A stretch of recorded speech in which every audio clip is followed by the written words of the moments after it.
This is The Roadmap with Lee Heisman. Hello everyone and welcome to The Roadmap, exclusively here on ASBN.com. I'm Lee Heisman, and every week we bring up some of the brightest entrepreneurs, CEOs and business owners who are climbing the ladder, scaling their businesses, and thinking about how one day to exit stage left. Today I have a wonderful good friend of mine, a wonderful businessman, Michael Land. Michael, thank you so much for coming on the show. Thanks. Pleased to be here. Absolutely. Michael, I knew you'd style, your outfit, everything. I knew I'd try to put something together that's going to pale in comparison to whatever you do. You're always dressed impeccably. Thank you so much. Well, you know, Michael, I'm going to be stereotypical because consultants I've always known to put forth a good image, right? Because they're doing things for companies. That's how you started your career as a consultant at Accenture. Is that right? Oh, that's right. So talk about that a little bit. So I started at Accenture straight out of school. So turns out Accenture was one of the two companies that offered me employment. So I interviewed all across the board. I was a biomedical engineer and coming out of Georgia Tech. So Accenture wanted just having smart, bright minds come to join their company. So what is a consultant, by the way? Because we're going to talk about your journey and your roadmap, but consultants, I'm not sure, is there value in consultants? Why don't companies just hire their own internal people? Why would they hire a company, someone like yourself at Accenture and soon to be, we'll talk about your next venture, JBN, but why do they hire them? Companies hire consultants to solve hard business problems, but they can do it themselves. Consultants bring a lot of experience from other times they've solved those problems. So best practices across industry or from other industries. So when you were working at Accenture for just 3 years, I know you say just 3 years, I think it's a long time in today's world of how people, job hop. Yeah. But then you ended up at a company called JBN, and if I'm incorrect, 16 years at JBN. I had a phenomenal time at JBN. JBN in 2008 was a startup company. So they wanted to take the consulting model and take away the planes, right? So take away the travel from consulting and really invest in the Atlanta community. So spent 16 great years at JBN. I think about JBN as my MBA. So I learned a heck of a lot from a lot of great people at the company. So you can't argue that you're getting paid to get an MBA, is that right? Oh, I got paid to get my MBA. Yeah, that's wonderful. It just took me a little bit longer to graduate. That's brilliant. So at the same time that you were at JBN, and you started JBN what year? 2008. 2008. When did you open up your first company? You co-founded something called LM, which is inverse of your initials, is that right? It's actually my wife and my initials, so Lay and Michael Ventures. Oh, wonderful. Okay. Oh, so she's a double L, is that correct? Yeah, Lay she's Land. a double L. Okay, Yeah. I like L squared. Yep. We'll refer to her that way. Yeah. So you started this what year? Was it around the time you were at JBN? It was around the time, so it was around 2012. So you were kind of doing a side hustle, is that right? This was around the same time as Shark Tank. So Okay. we had been watching Shark Tank on TV, and we wanted to just try things out on ourselves, right? So that's when we founded LM Ventures and started with one product called Milk Snaps. So wait, so LM, what did it do? It made products? So it was a company that had a bunch of ideas. I would say 90% of them weren't that great, but 10% of them actually made it to market. So a lot of people want to be able to hit that lightning in a bottle every time. They think, okay, I want to do one product or two products or a business that has to work. And the reality is, you're telling me you had a 90% failure rate, but the 10%, people only see that. They don't realize that you had 90 other times it didn't work. Yeah, we had a few products that didn't work. It Give failed. us some examples. One was, it was called Milk Snaps. So Milk Snaps was a disposable breast pump adapter. My wife was pumping, and she needed to have an adapter that you can throw away instead of washing it in the sink at work. So we went through prototyping, we made it, we made the product, we had a few different versions of it, but it ultimately failed because it was too expensive. We wanted to bring the product to the masses, and it would have been cost prohibitive. So I'm sure with 90% that you said that you went through to get the 10%, give me a few of the 10% that were successful and the process to get them there. So one of them was called Tottle Green. So Tottle Green. Okay. It was a flushable potty liner. So we were going through the phase with our second child of going through potty training. So we thought this was, it was unsanitary, it was gross, and none of us wanted to do it. So we said there's got to be a better way. So we created a product that was a dissolvable plastic material, isopropylene, and it dissolves in water. So we made it thick enough where it could withstand the other liquids, and then you just flush it down the toilet. So that was one that we thought was just a novel idea, and then we expanded it, and it was sold in about 140 stores across the U.S. and Canada. Holy mackerel. So why didn't you stop your career at JBN and just focus in on this? It was still a hobby. So we didn't know much at the time. We just thought it was great, and we wanted to get on TV at the Shark Tank. But did you make it on the Shark Tank? We didn't. We made it on a couple of news channels, but we never made it on Shark Tank. So what happened to that product? Is it still in existence today? So we learned a lot about the B2B distribution channel. So we learned brick and mortar is hard to break into. We learned a lot about business insurance. So we modified that product and we sold exclusively on Amazon. So we wanted to simplify our supply chain, simplify our distribution channels, and we just picked that, and we now still sell it on Amazon.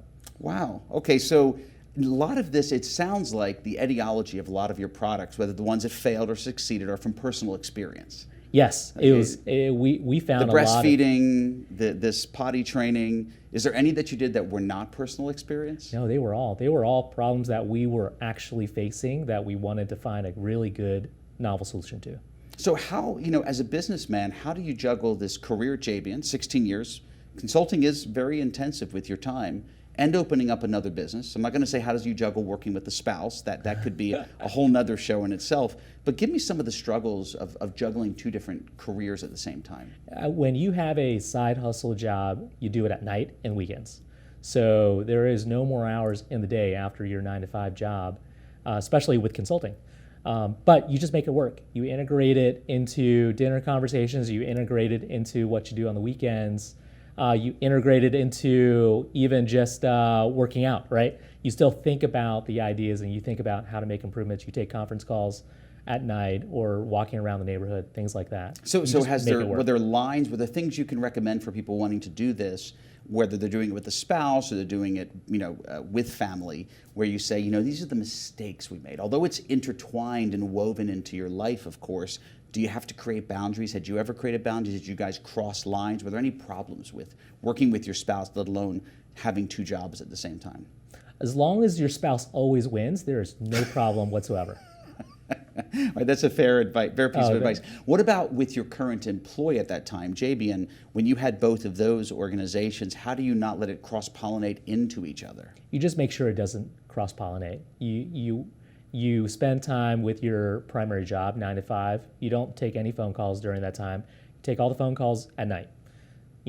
So fortunately for us, our supply chain partners were all overseas.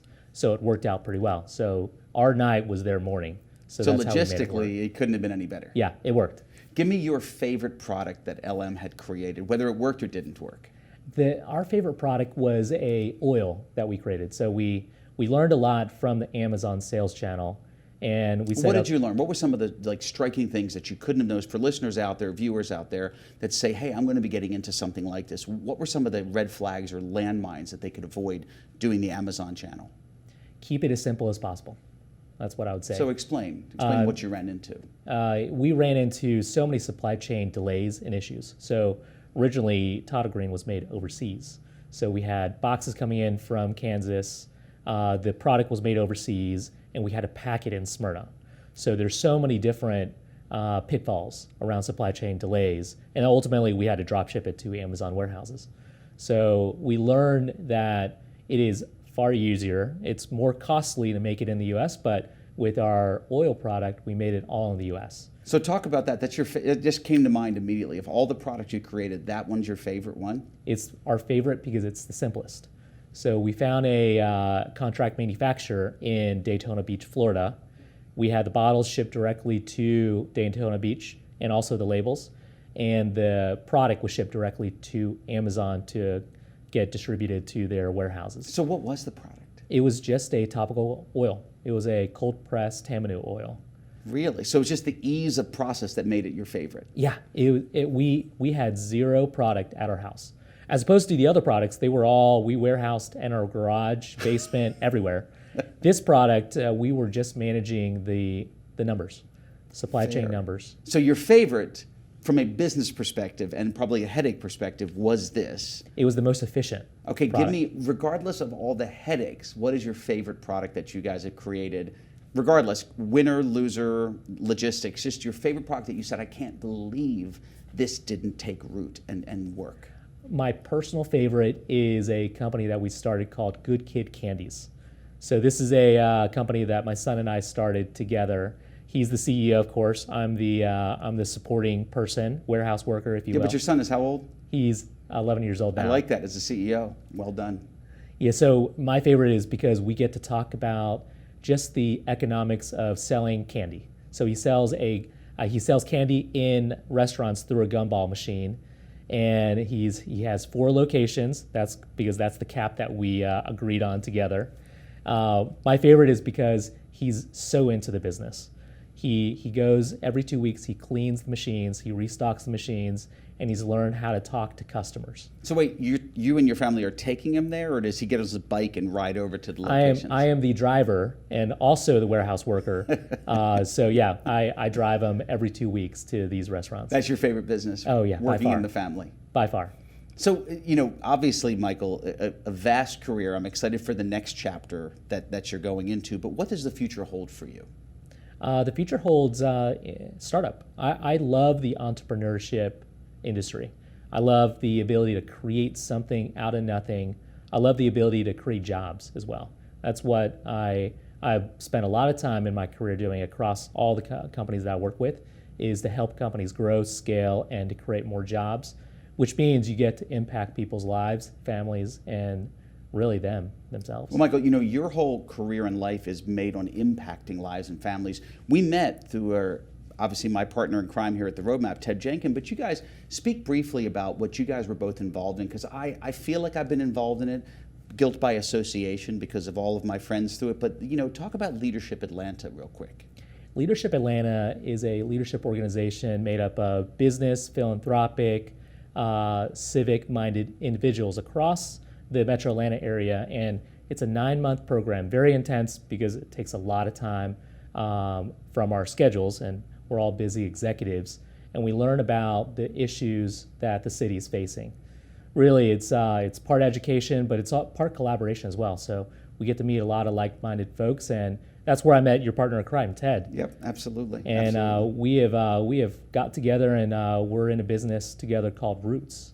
So it's called investwithroots.com, and it's a solution that helps one element of affordable housing, which is helping people build wealth over time. Absolutely. Well, everything you're involved in is number one, intriguing. Number two, it's always good for other people than yourself, which is amazing about you. How do people get in touch with you if they want to learn more about you, even just connect with you? What's the best way? The best way is my email. So they can email me at Michael, michael.lan, L-A-N, @gmail.com. Always open for a coffee chat or lunch. Well, I've done it with you many times, and for our listeners out there, I say reach out to Michael. You're going to learn something, and you're going to walk away with something, because it's never about you, Michael, it's about others. I've been with you enough to realize that. Ladies and gentlemen, thank you so much for joining us today. I hope the show was insightful. I know it was for me, and we hope to see you again next week for another episode of The Roadmap. Thanks for watching The Roadmap with Lee Heisman.